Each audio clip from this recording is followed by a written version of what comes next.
Hello everyone, and welcome to this session on Mastering Google Cloud. My name is Dustin Albertson. I am the Director of Product Management for Cloud Applications and Security at Veeam. And I know this session says Mastering Google Cloud, but I just kind of really wanted to take it a step higher and discuss, what does the industry look like right now? What is the main driving factors of data protection? And kind of dive into that at a higher level, and then discover, how we can help, how Veeam can help, how we work with the cloud vendors, such as Google Cloud, and how we can work together to kind of eliminate some of the issues that you may face or some of the problems that you run into on a daily basis. So let's just dive right in. Business continuity is hard. It's not easy. It's harder than it needs to be. It's a time-consuming and manual process. There's an ever number of increasing cyber threats. Your infrastructure is getting harder to manage. You're expanding into multiple different clouds, a single cloud, multiple clouds. It's daunting, right? It's getting harder than it ever has. I remember starting out, things were I'll say easier, but it just seems like there's so many different systems. You have to be an expert in so many different things nowadays that it makes it much harder than it needs to be. So we at Veeam, we have a strategic research group, and they have done a super excellent job at gathering some of these details and creating some of these data protection, cloud protection, ransomware protection, all of these kind of reports that help highlight why you need this protection, why you need to be thinking about your backup strategies. And we're going to highlight a few of those slides here and discuss that, as well as what does that mean and how can we, as backup people, CIOs, CTOs, GTM buyers, all of this stuff, how we can leverage some of this in our purchasing or strategy or architecture decisions. Specifically, the report that we're going to focus on is our Data Protection Trends report for 2023. This is not a report that Veeam conducted on its own. We partnered with a independent research firm to interview 4,200 IT leaders and implementers across 28 different countries. And you can see some of those stats here. And the reason why we did that is that we didn't want that data to be skewed, right? We didn't want them to be Veeam customers or a customer of a specific system that may skew their answers or their results on some of these reports. So that's why we did it that way, and I just wanted to highlight that off the beginning there. But one of the main things that we're noticing here is that hybrid infrastructure is huge. You can see here on the screen that the majority of data centers now are split from on-prem as well, or virtual machines in the cloud native services, all of these things. So it's about a 50-50 split, and that was a very interesting kind of metric for us. But one of the things here is that we notice that a lot of people have a reality gap, right? What does that mean? Is that it means that there's a gap in the expectations versus reality, right? How fast can we recover our applications versus how fast do we need those applications, right?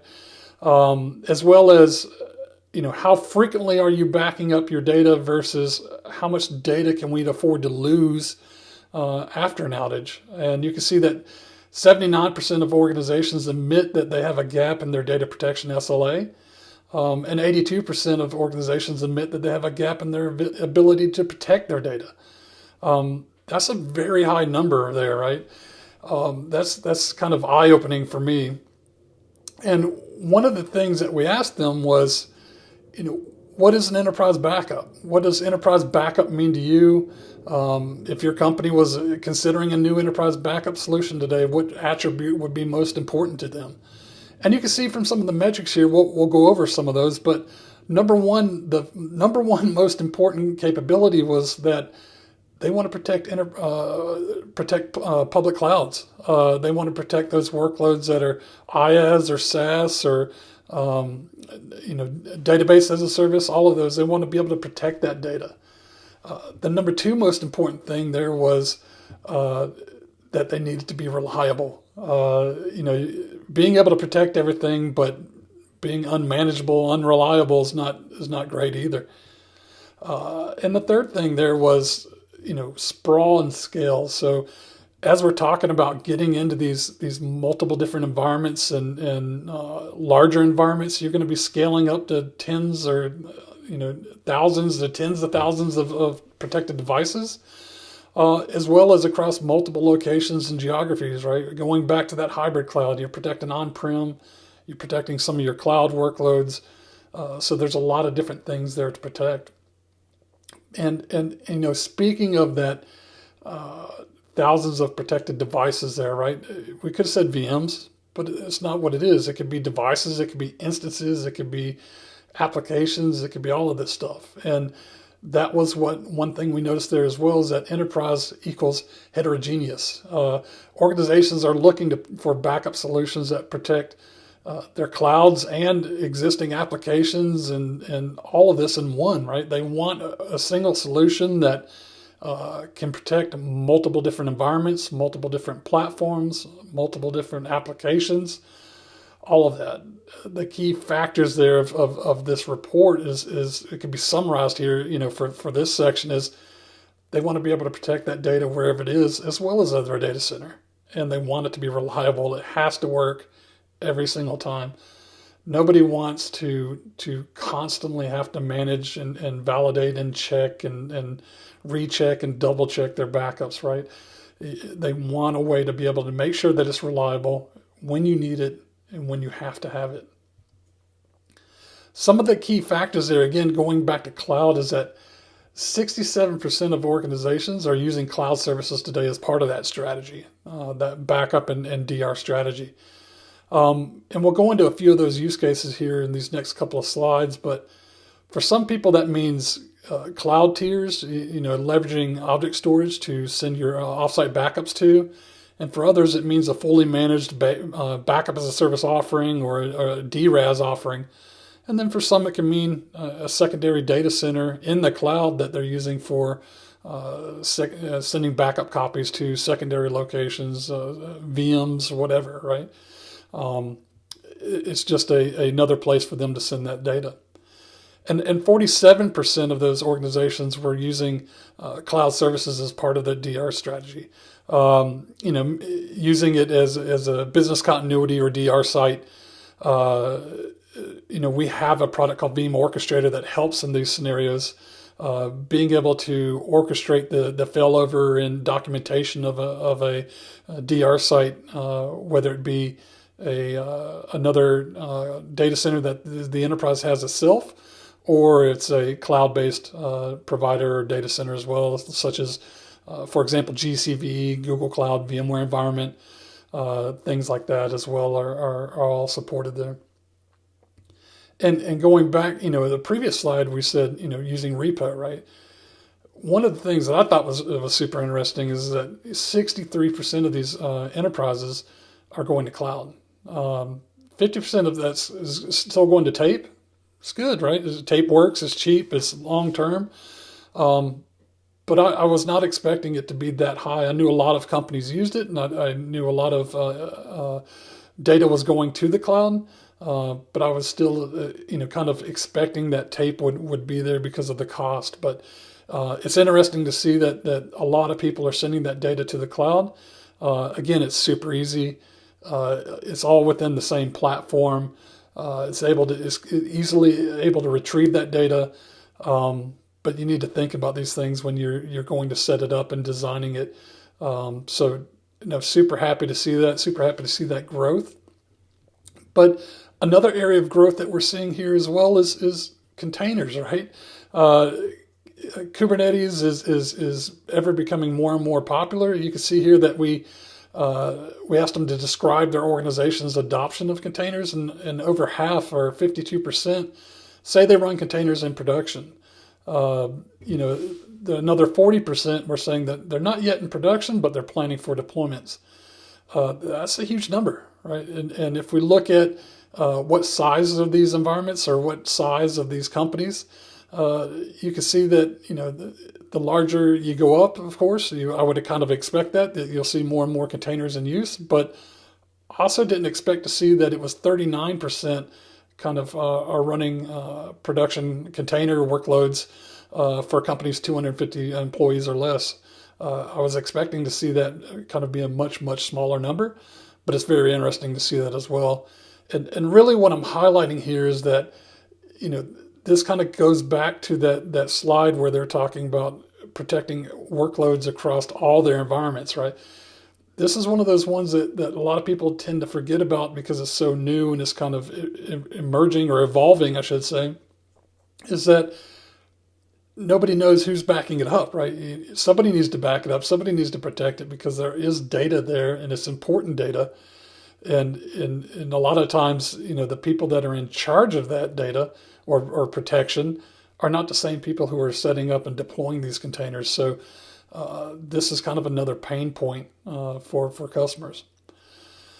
Getting back to the topic, right? A lot of people say that backup is your last line of defense. We don't necessarily agree with that. We say, it is kind of the last line, or typically it's the last line before, you declare or you throw your hands in there and say, I give up. But we would like to say it's your best line of defense, right? You need to be making sure that this data is protected. More importantly, you need to make sure that you can recover that data when you want and when you need to. And that's the most important part is because if you can't recover, you're going to go out of business. And how do we do that? We do that with the Veeam data platform. So the Veeam data platform is our platform that has multiple different plugins, multiple different application integrations, whether it be on-prem, in the cloud, or as a service. We protect multiple different cloud vendors. We protect multiple different as a service offerings. We have monitoring and reporting. We have recovery orchestration. There's a lot of different things that go into that. But the three things that we kind of break it down into is data security, data recovery, and data freedom. Thinking back to those previous slides is pretty daunting when you look at all the different environments, especially as you go up into an enterprise environment. You have tons and tons of data, tons and tons of instances spread across multiple geographic regions, possibly multiple different companies. And this is how we do it. We're breaking it down into these three easy chunks. So let's dive a little deeper into those. How we're going to do that is, again, we break it down into these three easy chunks. Detect and identify cyber threats. We're going to discuss early threat detection, proactive threat hunting, and get a second opinion. While there's a lot of information on the screen, I'm going to go through this because we're going to break it down individually. The second chunk there is respond and recover faster from ransomware. We do that with avoid reinfection, automate clean recovery, and recover with precision. And then finally, the secure and compliant protection for your data. This is probably one of the bigger ones, right? You need to make sure that data is safe and protected at all times. And we're going to talk about guarantee survival. We're going to talk about verify security and compliance. And we're going to put the spotlight on malware. And we'll talk about how we can do that with some of our new features. So getting right into it, we're going back to the detect and identify cyber threats, right? And we do that with data security. What does that mean? We have malware detection, we have synchronous communication with ServiceNow, and we have a new API that we call Veeam Incident API. Malware detection. This is one of our new features that you can enable to scan your backups as they're being taken. It's not happening after the backup's taken. It's done in line. And it's a multi-pronged approach. It uses AI. AI is the buzzword nowadays, but it uses AI and machine learning to find new encryption that has happened since the last backup or last few backups. It also monitors for known indicators like file types or websites or ransom notes, etc., to kind of the telltale signs of ransomware. And it also marks those backups making it allowed for you to instantly know the status of it when you're recovering. So it marks as backups as clean, suspect, or infected. Again, helping you make smarter decisions when you need it. The next one here is syslog event forwarding, right? It kind of helps you understand your environment. It helps you work with other tools that you may already be using. So you can provide this data, this log data to whatever SIEM tool that you're using in your environment to help you kind of aggregate that data, analyze it, and make sure that something's not happening, something's going wild here as well. Again, it goes back to that ease of use. If you're already using or want to use a single tool for all your log analytics and so forth, this is part of that process, right? It's just a nice to have feature that helps you kind of cut down your management time, your security event logging, all of that. We have integration with ServiceNow. Again, going back to your management, your ease of use, that seamless integration. What this does is kind of creates that two-way communication so that if something were to happen or a certain event type or failure in Veeam, it will then create that ticket or open that ticket up in ServiceNow. Again, merging and collaborating with the platforms that you're already using to make your life easier, the management easier, the day-to-day operations easier, all of that. And kind of harping on that again is our last one here, the Veeam Incident API. What does this mean? Again, it's a checkbox that you can enable in Veeam, and we work with security partners, so different vendors and your security antiviruses and things like that can leverage this API to say, okay, perform a quick backup if we notice an infection, or when was the last time that there was a clean backup, things like that. Again, it's partnering with your security, your antivirus, your data protection vendors, all in one to kind of make your day-to-day life easier. And then if we look at the data recovery side, right, we're on kind of the middle of that three-pronged approach that we were talking about. This one's kind of is really, really cool for me. So I'm going to break the data recovery section down into 4 parts here: that avoid reinfection, Yara content analysis, recover clean the first time, and then IO anomaly visualizer. So let's get right into it. The first one here is avoid reinfection, right? How do we do that? So again, we have these things, sure backup jobs. And what this does is an offline malware detection. So whenever a backup is done, it can spin this backup up in a protected environment and scan it for malware, right? So it can do a full recoverability testing. It can do a threat validation testing. It can also just do a verification to make sure that the backup is good, right? So it's a really, really cool system or feature, I should say, that uses multiple different options there to make sure that data is good, and make sure that it is clean, and that it can be restored when you need it. Another one here is Yara rules. So Yara content analysis.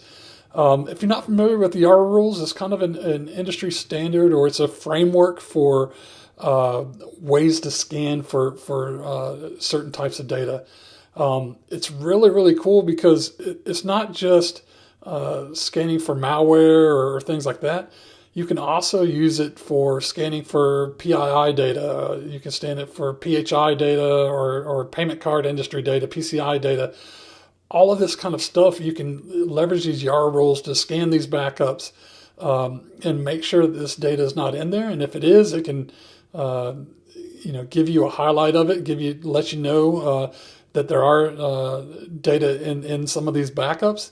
Again, super powerful features, super really cool to kind of have this in.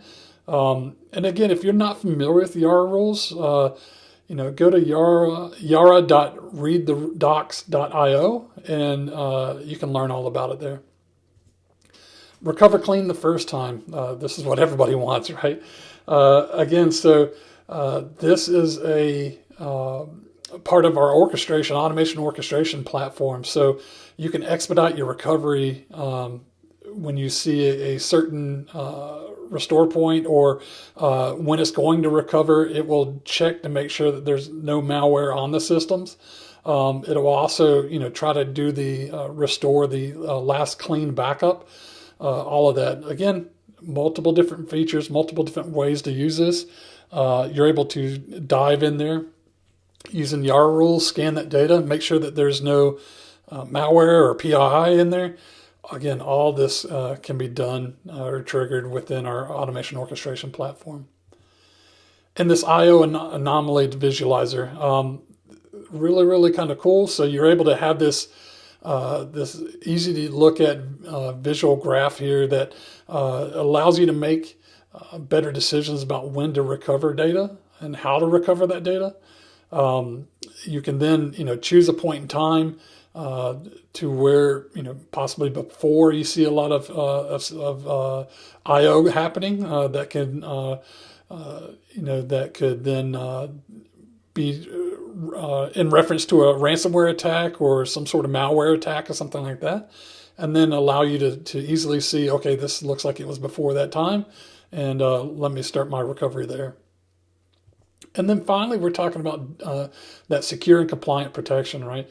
Data freedom here, being able to do more with the data that you're already protecting. No matter where it's at, in the cloud, on-prem, at the edge, all of that. And one of the things here, or the things we're going to talk about here, is security and compliance analyzer, your 4 eyes principal protection, and your Veeam threat center. So if we talk about the security and compliance analyzer, right? Again, we're trying to help you make the best decisions for that data. Again, making sure that it's super easy, that you're not having to be an expert in multiple different environments. Where we kind of see the environment, we know what the best practices should be. So we're trying to help you make those decisions, that are right from your environment. It helps you uncover and identify some of the risks to your backup infrastructure. Things like, is it part of the domain? Do you have email notifications enabled? Are you taking configuration backups? All of this kind of stuff, again, is help. We're trying to help you make the best decisions for your environment. The 4 eyes principle protection. So if you're not familiar with the 4 eyes principle, what it is a way that will protect an environment from a rogue admin or someone with rights that maybe they shouldn't have, destroying the whole environment. An example of this would be, say you have an admin who is your backup admin. He's disgruntled for whatever reason. He's going to leave, and on his last day, he deletes all the backups, all the repositories, and then leaves. This would prevent that from happening. It requires 2 people to make an approval. So admin A would have to go in and delete all these things, and then admin B would come in and have to approve it for it to even happen. So, and you can see up there that if it's not done within a certain period of time, it just reverts those or rejects those operations that first admin was trying to do. Again, just another way of making sure that you're safe and secure. And the final one here that I want to talk about is Veeam Threat Center. Veeam Threat Center is really, really cool. So it's a comprehensive, data protection visible strategy. It's a dashboard that is in Veeam 1. It's in our product. It's going to be in VBR as well. But what it is a single point of interface to kind of go and say, how is my environment doing? Am I protected? Are my backups protected? Is there possible infected restore points? Are you detecting malware? What's my security score? All of this. So it's all in a single, easy to digest screen. And again, it's all about helping you make informed and smart decisions with that data for as fast as you can get it. Again, we went through a lot here, and I want to highlight here the strategic research group that we have here at Veeam. There's a lot of reports that they've done, and it's really too hard to put it all into one presentation. But if you can take a screenshot here, use the QR code, and go review some of these reports because they've really done a great job, and there's lots of valuable information in there. And again, I want to take a second here just to say thank you. Thank you for watching this. Thank you for coming to the presentation. We can't do this without customers like you or people who are interested in this kind of information. So again, thank you. And if you want to learn more, reach out to Google, reach out to Veeam. Go to veeam.com. We have plenty of different ways, plenty of different people that are ready and willing to answer any question that you may have. Thank you very much.